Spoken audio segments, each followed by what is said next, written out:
हाय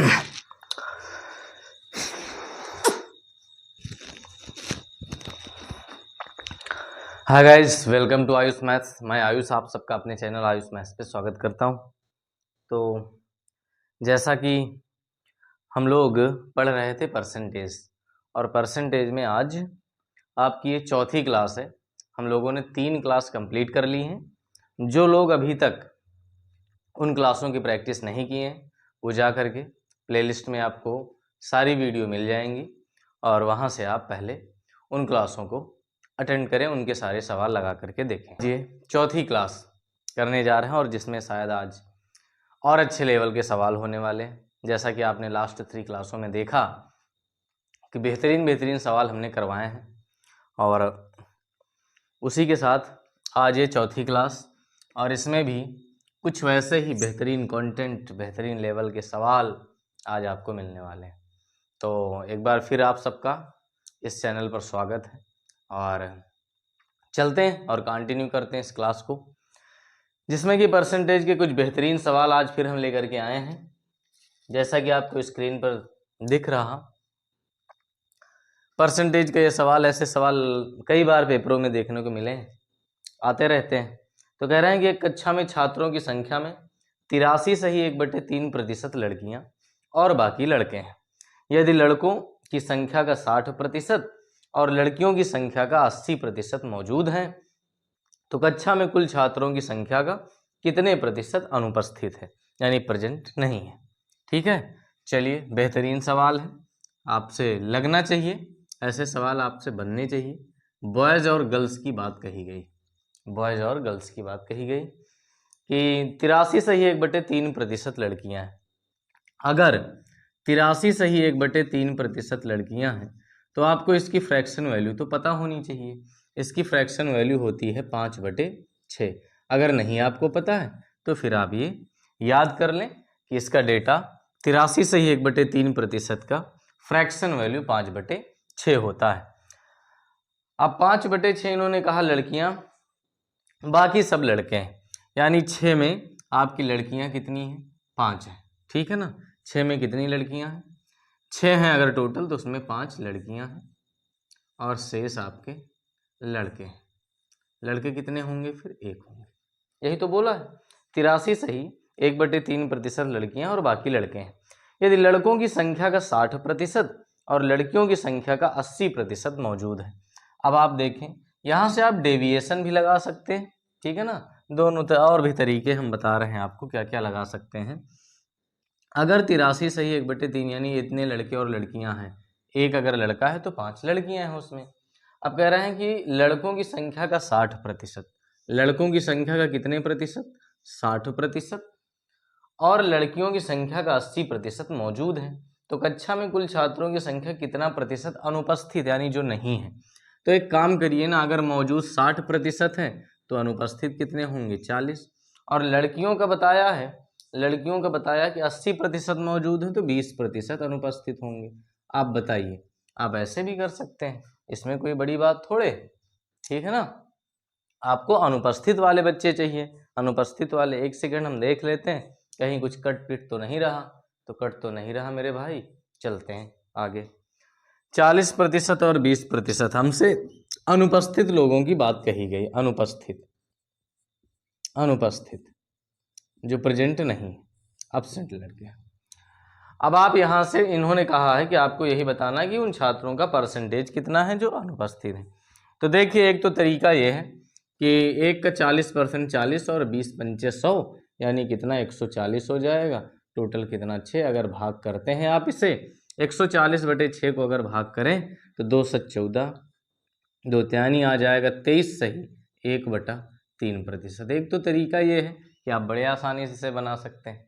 भाई, एक का 40% अनुपस्थित है और 5 का 20%, कुल मल्टीप्लाई करके आप जोड़ लीजिए, टोटल कितने? 5 1 6 में, यही आपका परसेंटेज। तो एक तो ये तरीका जिससे आप सवाल को बना सकते हैं। दूसरा क्या है? दूसरा डेविएशन भी लगा सकते हैं आप। देखें डेविएशन कैसे लगाएंगे, ये बात समझ में आई?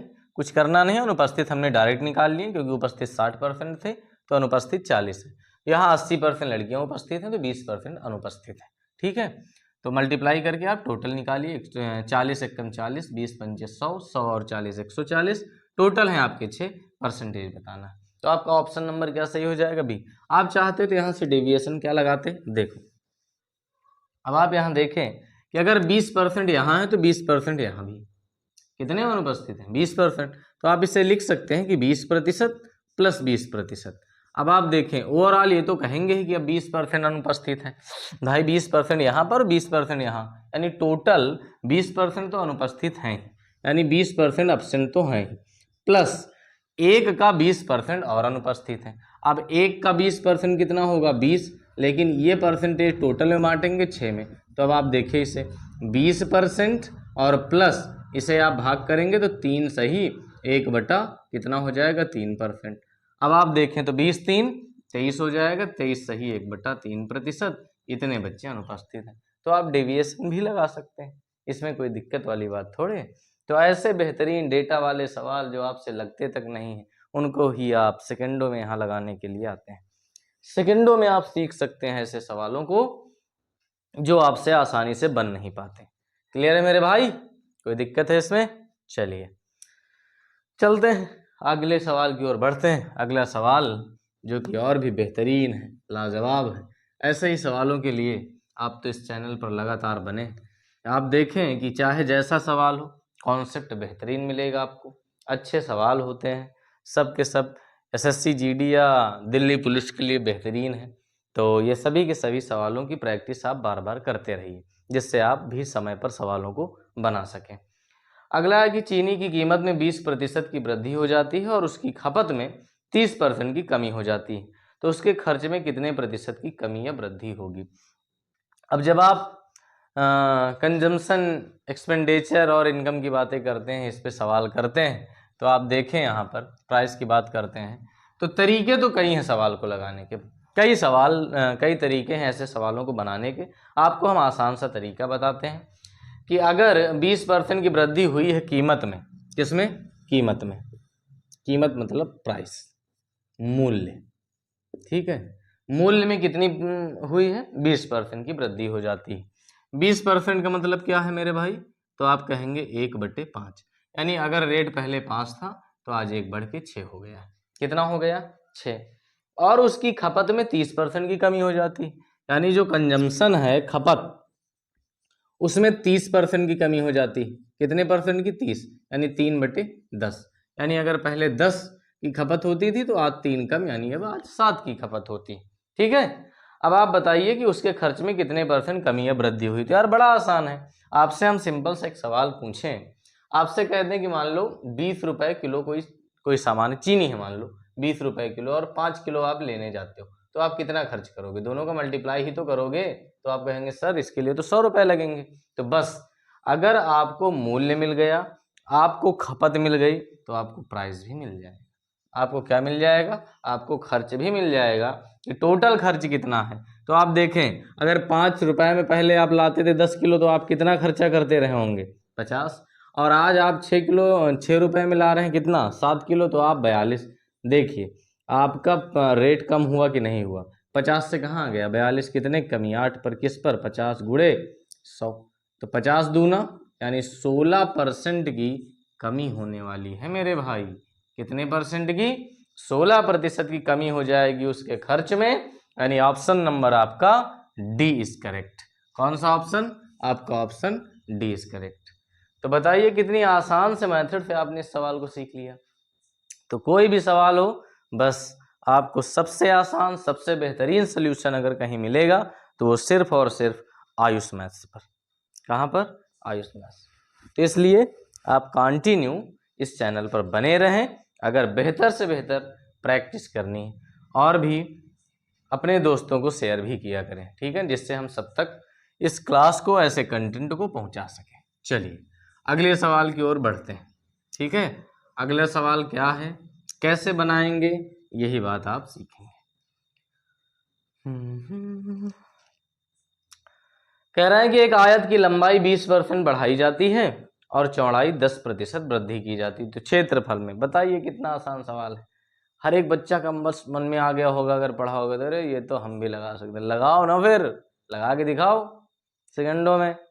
इतना समय काहे ले रहे हो मेरे भाई, इतना समय क्यों लगा रहे हो? समय ही तो नहीं है, समय ही तो नहीं है, समय फिर कैसे लगा रहे हो? चलिए, तो कह रहे हैं कि एक आयत की लंबाई, बहुत सारे मेथड है सवाल को लगाने के। जैसे आप मान लो कि एक तो है कि सक्सेसिव मेथड आप लगा सकते हैं, उससे भी कर सकते हैं।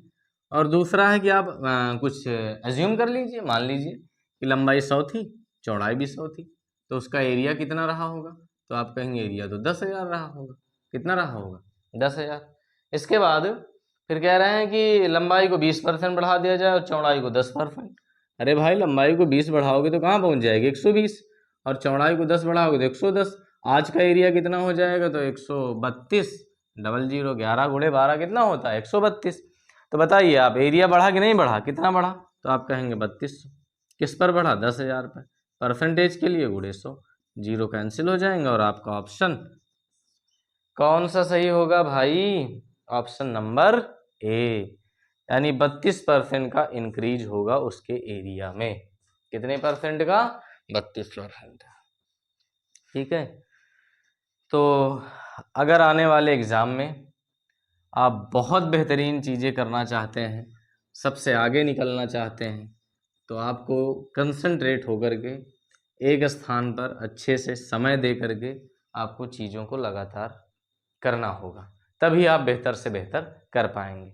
एक बात ये समझ लीजिए कि अगर आप 1 घंटे 2 घंटे पढ़ने के बाद 2-3 घंटे किसी अन्य चीज़ों के माहौल में रहते हैं, तो फिर आप कभी वो चीज़ें उतना याद नहीं रख सकते हैं जितना एक लड़का कंटिन्यू उस माहौल में रह करके। माहौल बनाना बहुत ज़रूरी है। अगर आप 2-3 घंटे पढ़ाई करते हैं तो फिर आप उसके माहौल में लगातार बने रहें, लगातार आप उसकी प्रैक्टिस करते रहें, उसके बारे में चिंतन मनन करते रहें, तब तो आप बेहतर कर पाएंगे, अन्यथा बहुत पीछे हो जाएंगे। ठीक है ना? तो इसलिए आपको ये नहीं कि 1 घंटे आपने पढ़ाई किया और 2 घंटा आप रील देख रहे हो, तो गई सारी पढ़ाई। समझ रहे हो बात को? तो ये चीज़ें नहीं करनी है।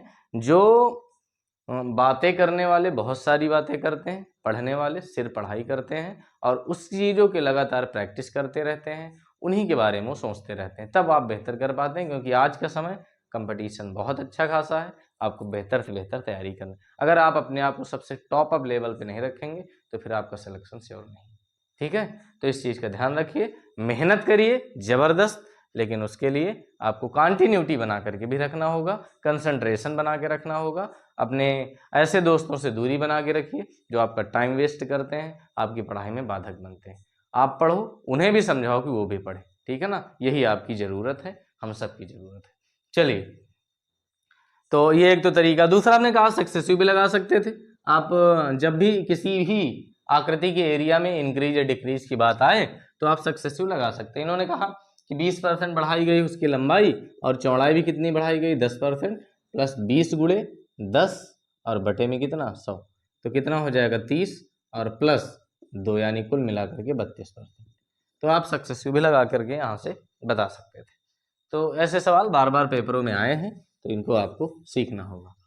ठीक है? आप रेशियो मेथड भी इस सवाल के लिए लगा सकते हैं, इसमें कोई दिक्कत वाली बात नहीं है। आगे चलिए देखते हैं, अगला सवाल है गोले की त्रिज्या के बारे में कहा गया। ये भी आपका परसेंटेज इंक्रीज और डिक्रीज से ही सवाल है। अब जब सवाल में वॉल्यूम की बात आती है तो वॉल्यूम में आपको पता है कि गोला हो या कोई भी आकृति, अगर वॉल्यूम है तो उसमें लंबाई हो या चौड़ाई हो, सारी चीज़ें मिला करके 3 बार मल्टीप्लाई होती है, लंबाई, चौड़ाई और ऊंचाई। जब तीनों को मल्टीप्लाई होता है तभी वॉल्यूम बनता है। तो जैसे गोला है तो गोला में होता है आयतन 4/3 पाई आर क्यूब। अब यहाँ देखो ना, आर कितने टाइम्स मल्टीप्लाई होने जा रहा है? 3 टाइम्स। इसलिए कहते हैं 3 बार। जब तक नहीं आप जोड़ेंगे, मल्टीप्लाई नहीं करेंगे, तब तक वॉल्यूम नहीं निकलने वाला। तो क्या करिए आप, देखिए आप क्या करिए, एक तो तरीका है कि आप अभी जो मेथड लगाएं इससे कर सकते हैं, लेकिन दूसरा रेशियो मेथड इसके लिए बड़ा आसान होता है। 20% की वृद्धि रेडियस में की जा रही है। कितने परसेंट की? 20%। 20% मतलब होता है 1 बटे कितना? 5। यानी अगर 5 है तो 1 बढ़ के 6 हो जाएगी। और ऐसा लंबाई, चौड़ाई और ऊंचाई तीनों में होने वाला है। तो 5 गुणे 5 गुणे 5 125, 6 गुणे 6 गुणे 6 216, यानी 125 अगर वॉल्यूम पहले रहा होगा तो अब 216 हो जाएगा। तो कितना बटेगा मेरे भाई, कितना बढ़ जाएगा यहाँ से, 6 से 5 1 और यहाँ 11 से 2 9, 91 बढ़ेगा। कौन बढ़ेगा, 125।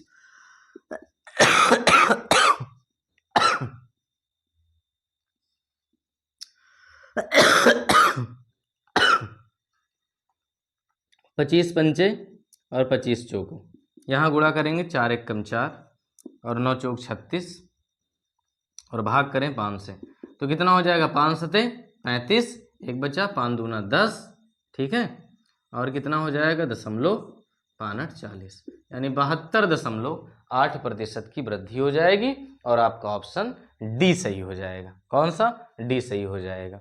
तो जब भी इंक्रीज या डिक्रीज की ऐसी बातें हों तो फिर यही काम आपको करना है, ठीक है। रेशियो मेथड आप लगाइए, सवाल चाहे जैसा हो, बड़ा आसान हो जाता है, बहुत ही आसानी से डेटा सब सॉल्व होता जाता है, ठीक है। चलिए,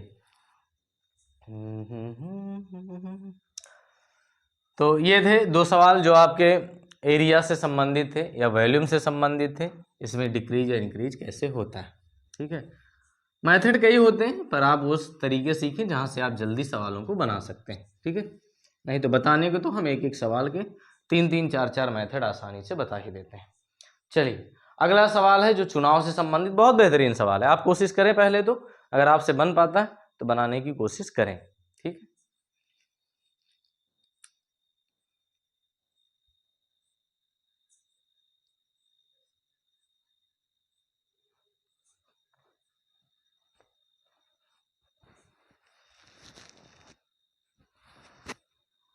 तो अब तक तो आ जाना चाहिए था।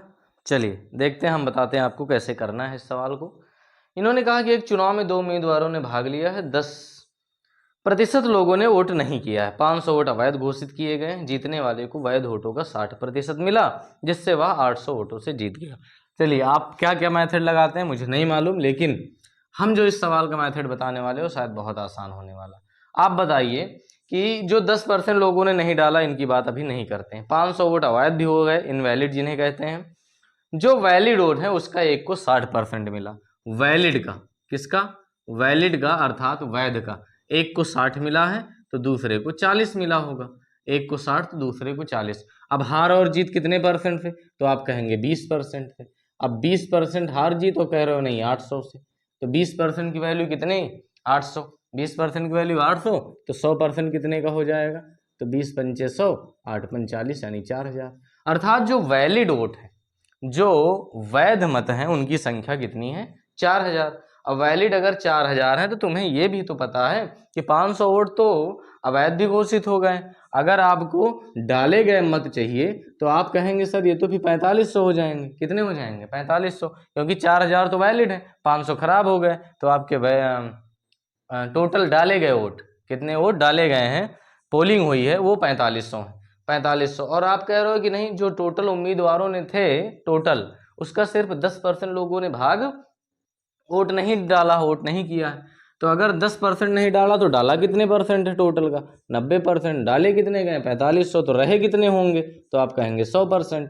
यानी यहाँ से आपकी वैल्यू निकल के आएगी, टोटल जो मतदाता थे वो आपके 5000 थे। कितने थे, 5000 टोटल मतदाता हुआ करते थे। बताइए सवाल में कहाँ दिक्कत है, बस शुरू नहीं कर पाते आप ये नहीं समझ पाते कि सवाल की शुरुआत कहाँ से करें।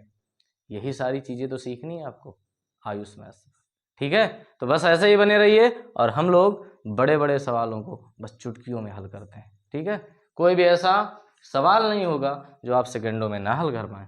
तो टोटल वहाँ पर उम्मीदवार कितने थे, कुल वोटों की संख्या 5000 थी, ठीक है। चलिए अगले सवाल की ओर बढ़ते हैं। नेक्स्ट क्वेश्चन जो आज का 6वां सवाल होगा, ठीक है।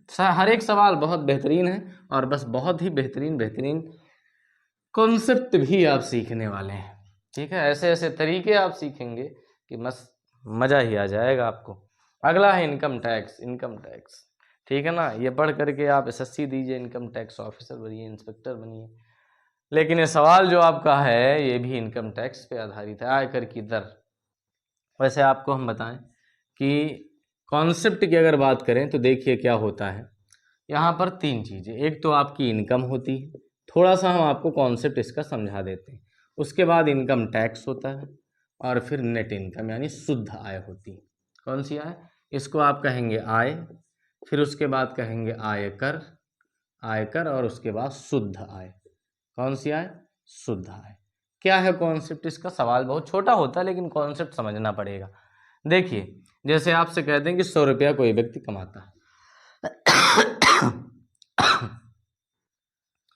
कोई व्यक्ति 100 रुपया कमाता है और मान लो 20% टैक्स भर देता है, तो 100 का 20% 20, यानी उसकी शुद्ध आय कितनी होगी? 80 रुपया। कितनी होगी? 80 रुपये होगी। अब अगर उसका इनकम टैक्स बढ़ जाए, मान लो 20 से कितना हो जाए? 25, तो आप यही कहेंगे कि 5 रुपया कम हो गया। कितना कम हो गया? 5, क्योंकि आपका इनकम, आप 100 रुपया आज भी कमाता है, 25 टैक्स भरता, तो कितना घर ले जाता है? 75 रुपया।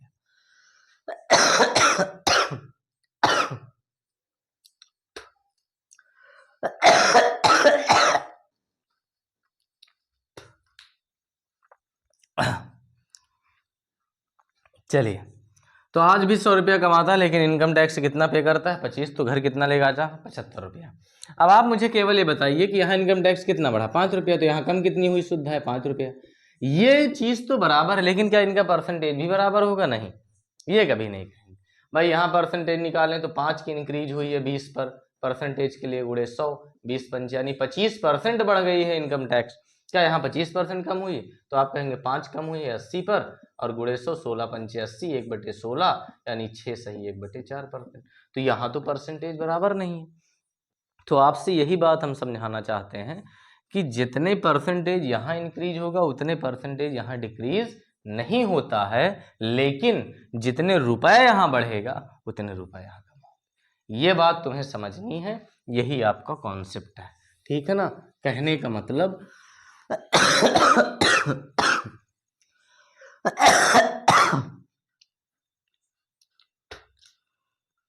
कहने का मतलब ये है कि अगर आयकर की दर 17% बढ़ी है, तो आईटी जो है इनकम टैक्स, अगर वो 17% बढ़ी है, 17%, तो आपकी शुद्ध आय कितनी कम हुई है? 3% घट जाती है।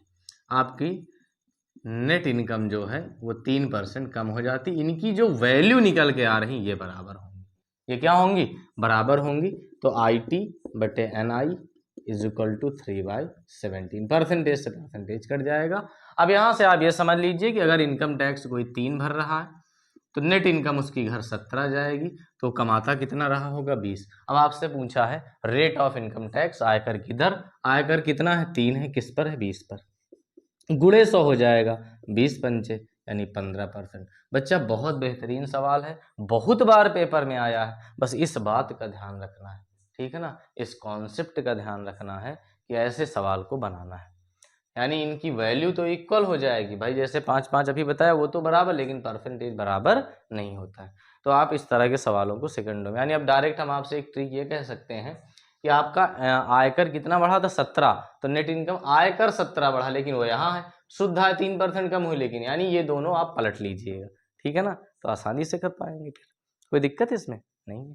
चलिए, तो ये था आपका इनकम टैक्स का सवाल, कितना प्यारा सवाल है। तो ऐसे ही सवाल बस फटाफट करने वाले हम लोग, ठीक है ना?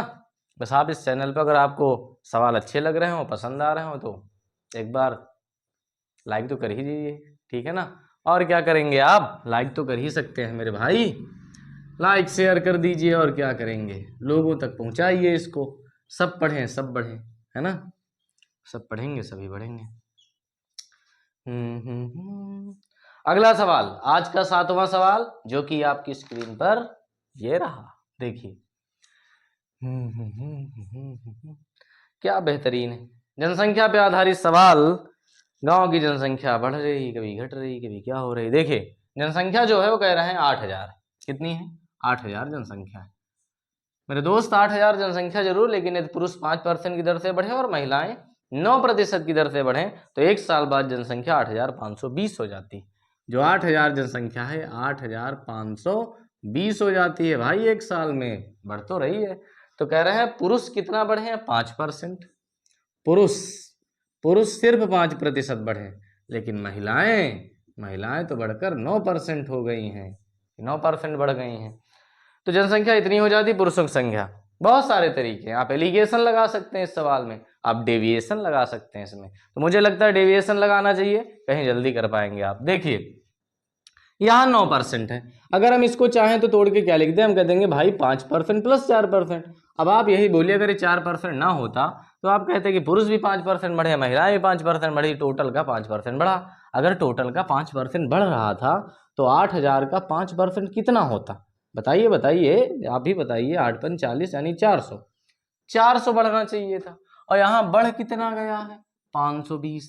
कितना बढ़ गया है, 520 बढ़ गई है जनसंख्या, और बढ़ना कितना चाहिए था, 400। तो आप ये बताइए कि जो 120 ये ज्यादा बढ़ी, इसकी वजह कौन है? तो आप कहेंगे 4% महिलाओं का जो बढ़ी हैं। अगर महिलाओं का 4% और ना बढ़ी होती तो क्या 120 बढ़ती? नहीं बढ़ती भाई। तो आपका कहने का मतलब यह है कि महिलाओं का 4% बराबर 120 के। हाँ भाई, महिलाओं का 4% बराबर 120 के, तो महिलाओं का 100% क्या रहा होगा, बताइए बताइए। 4 तियां 12, 1% 30 के बराबर, तो 100 3,000 के, यानी महिलाएं 3,000 थी। अगर 8,000 टोटल थे और महिलाएं 3,000, तो पुरुष कितने रहे होंगे, 5,000। Option number A is correct, पहला ही ऑप्शन तो इसका सही है। बताइए डेविएशन कितना आसान है ना? कमेंट करके जरूर बताया करें कि कैसे लगे आपको तरीके, जिससे थोड़ा सा और जोश और मन आए, एकदम हर एक सवाल को चीर फाड़ डाले हम लोग। ठीक है भाई, चलिए हर एक सवाल को ऐसे ही उड़ाते चलना है। ठीक है, तो बहुत मजा आने वाला आपको। सवाल के ऐसे ऐसे कंटेंट, ऐसे ऐसे बेहतरीन तरीके जो शायद हर जगह आपको नहीं मिलने वाले। ठीक है, तो इस डेविएशन मेथड को लगाइए। आप एलिगेशन लगा सकते हैं, आप टोटल परसेंटेज निकाल लीजिए तब भी आ जाएगा। आने को तो सबसे आएगा, है ना, पर सबसे पहले लाना है। सबसे पहले के लिए हर वो तरीका पता होना चाहिए जिससे आप सेकंडों में सवाल को बना सकें। ठीक है, आज का 8वां सवाल आपकी स्क्रीन पर। सेल्समैन, बताइए एक सेल्समैन वाला सवाल दिए, कर पाएंगे आप? नहीं हो पाएगा आपसे। सेल्समैन, सेल्समैन के सवाल आपसे कहाँ होंगे दोस्त, है कि नहीं, कि हो जाएंगे? चलिए फिर करके दिखाइए, करके दिखाइए। कंपनी सेल्समैन को कुल बिक्री का 9% कमीशन देती है, अच्छा, और 20,000 से ऊपर की बिक्री पर 1% बोनस अतिरिक्त देती है। यदि सेल्समैन की कुल आमदनी 6800 रुपये हो जाती है तो कुल बिक्री क्या होगी? चलिए हम आपको इतना बेहतरीन तरीका बताते हैं, पूछो ही मत। कह रहा कि अगर तुम 20,000 रुपया तक, 20,000 रुपये तक की बिक्री करोगे तो तुमको हम आपको कितना देंगे, बिक्री का 9% कमीशन देते हो, 20,000 से ज्यादा पर 1% ज्यादा देती है। 20% तक तो कंपनी वाले कह रहे हैं भैया हम 9% तुमको देंगे, लेकिन इससे ज्यादा करोगे तो 1% ज्यादा देंगे, अर्थात कितना देंगे, 10%। बताइए, अब तो समस्या है ना। जैसे मान लो कि एक व्यक्ति सेल्समैन है, अब वो घर गया पैसा लेकर के, ये सब पैसा कमीशन मिलने के बाद सेल्समैन की आमदनी जो है 6800 रुपये। आप घर गया तो बीवी ने कहा कि बताइए कितना कमा के लाएं, तो कहेंगे 6800 मिले। कहीं तनख्वाह है? नहीं, तनख्वाह नहीं है, हम तनख्वाह पे काम नहीं करते, हम कमीशन पे काम करते हैं। लेकिन कमीशन मतलब कहें कि कंपनी वाले कहते हैं कि 20,000 रुपये तक अगर तुम बेच ले हो सामान को तो हम 9% देंगे, और इससे ज़्यादा जितना बेचोगे उस पर हम 10% देंगे, 1% बढ़ा के देंगे। तो बीवी कह रही नहीं भाई समझ में नहीं आ रहा है, ऐसा ना करिए। आप क्या करिए, आप अपने मालिक को कहिए कि हमको ये 10% 10% 9% नहीं, ये 9% जो दे रहे हो यहाँ भी 1% बढ़ा के दे दो, टोटल सीधे सीधे हमें समझ में आता है कि 10% कमीशन मिले। बात नहीं समझ पा रहे हैं? कह रहे हैं बीवी अपने पति से कि जाइए अपने कंपनी मालिक को बोलिए कि आप जो यहाँ 10% दे रहे हैं यहाँ 9% दे रहे हैं, तो 1% और दे दीजिए, टोटल हो जाए 10%। तो ये बात भी समझ में आई। तो कल अगले दिन गया भैया वो क्या बोलता है कि आप जो यहाँ 9% दे रहे हो हमको 1% और बढ़ा के दे दो। कितना? 1%। और सीधे सीधे मामला ये हो जाए कि हम जितनी बिक्री कर रहे हैं टोटल पर 10% कमीशन मिल रहा। तो फिर यही हुआ, और 1% 20,000 का उसने और कमीशन ले लिया। अब 20,000 का अगर 1% वो कमीशन लेगा तो कितना कमीशन लेगा बताओ? 200। अभी तक उसको पैसा मिल रहा था 6800, और अगर 200 और मिल जाएगा तो आप कहेंगे अब तो भाई वो 7,000 रुपया कमीशन पाने लगा। और टोटल का कितने परसेंट, जितनी बिक्री करता उसका 10% कमीशन है, इसका 1% यहाँ बढ़ गया। तो अगर 10% 70, 10% कितने के बराबर है? 7,000 के बराबर है। तो बेचता कितना रहा होगा? 100%, 10 से गुणा कर दो, यानी उसकी जो कंपनी टोटल सेल करता था वो 70,000 किया करता था। Option number C. बताइए, ऐसे सवाल जो तुम्हें लगता है कमीशन आय करके हो नहीं सकते, उन सवालों को इतना भी इजी किया जा सकता है। समझ पा रहे हैं बात को? लेकिन ये सारी चीजें आपको सिर्फ और सिर्फ आयुष मैथ्स पे मिलने वाली।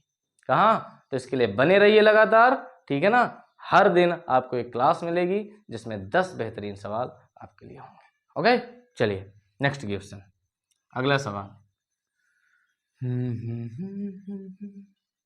अगला क्वेश्चन जो है आपका वो है परसेंटेज में खर्च का। बहुत बेहतरीन है। एक आदमी अपनी आमदनी का 20% भोजन पर, शेष आय का 15% शिक्षा पर और कॉमा 10%। ओहो हो, सवाल थोड़ा सा ध्यान दे करके पढ़ना है, हल्के में मत लेना इस सवाल को, क्योंकि सवाल लाजवाब है। गलत बहुत होगा ये सवाल। क्यों होगा यही हम आपको बताते हैं। देखिए, 20% तो उसने भोजन पे खर्च किया। 20% कहाँ खर्च किया उसने? भोजन पर। भोजन पर खर्च कर रहा 20% का मतलब 1/, कितना? 5। 20% मतलब 1/5। शेष का 15% शिक्षा पर खर्च कर रहा है। शिक्षा पर कितना खर्च कर रहा भैया? तो 15%। 15% मतलब 3/20। इसके बाद कॉमा लगा, फिर कह रहे हैं कि 10% मनोरंजन पर, यानी 15, 10, 25। जब कॉमा लगा हो तो आपको क्या करना है? जोड़ लेना है। क्या करना है? ये बात तुम्हें समझनी है ना। हम आपको एक समान के भी बता देंगे। शिक्षा और मनोरंजन पर मिला करके वो खर्च करता है 25%, यानी 1/4 करता है। इसके बाद फिर बोला है कि शेष आय का 15% चिकित्सा पर, ठीक है ना। चिकित्सा पर कितना खर्च करता है? फिर शेष का 15%। 15% का मतलब क्या हो जाता है? 3/20। बस अब आप यहां से रेशियो मेथड लगा सकते हैं। 5 में अगर 1 खर्चा हो जाता है तो कितनी सेविंग्स है? 4 की। सेविंग्स अर्थात बचत और इनकम। उसके बाद 4 पर 1, 4 पर कितना? 1 खर्च करता है तो 3 बचाता है। 20 पर 3 खर्च करता है तो 17 बचाता है। 4 से 4 कट जाएगा, 20 पंचे 100, 17 तियां 51। अब आप बताइए, अगर वो 100 कमाता है तो अंत में 51 की बचत करता है, और सवाल में कह रहा है कि अंत में वो 51 100 की बचत करता है। 51 की वैल्यू 51 100 के बराबर है, तो 1 की वैल्यू 1 100 के बराबर है, तो 100 की वैल्यू 10,000 के बराबर होगी। यानी उसकी जो इनकम हुआ करती थी वो बी ऑप्शन 10,000 रुपये होती थी। कितनी होती थी? 10,000। तो इस तरह आप कर सकते रेशियो। बड़े बड़े सवालों को बड़े ही आसान तरीके से हम लगा सकते हैं, ठीक है।